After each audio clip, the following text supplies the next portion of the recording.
మా బ్రోస్ చూడండి 4:30 కానికి వస్తుంది. మొత్తం మీద అయితే నైట్ కంప్లీట్ చేసినాం.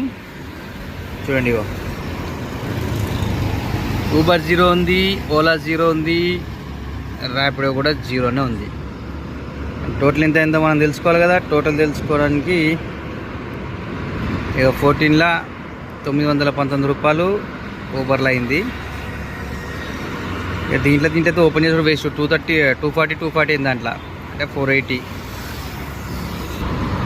240 అంటే అలా 480 ఇందులో 19 రూపాయలు ఉంది కాబట్టి ఇది 20 రూపాయలు అనుకుందాం. అది 500 అయింది, ఇది 900, 1400 రూపాయలు అయింది. 1400 రూపాయల 250 తీస్తే 1150 రూపాయలు. 1150 రూపాయలు ఎన్ని గంటలు? 10 గంటలు. తక్కువనైంది. అంటే మనం 1250 ఏమో అనుకున్నాం, గంటకి 120 లెక్క. ఇప్పుడైతే తార్నాక దగ్గర ఉన్నా, మరి చూద్దాం మరి ఏదైనా పడుతుంది.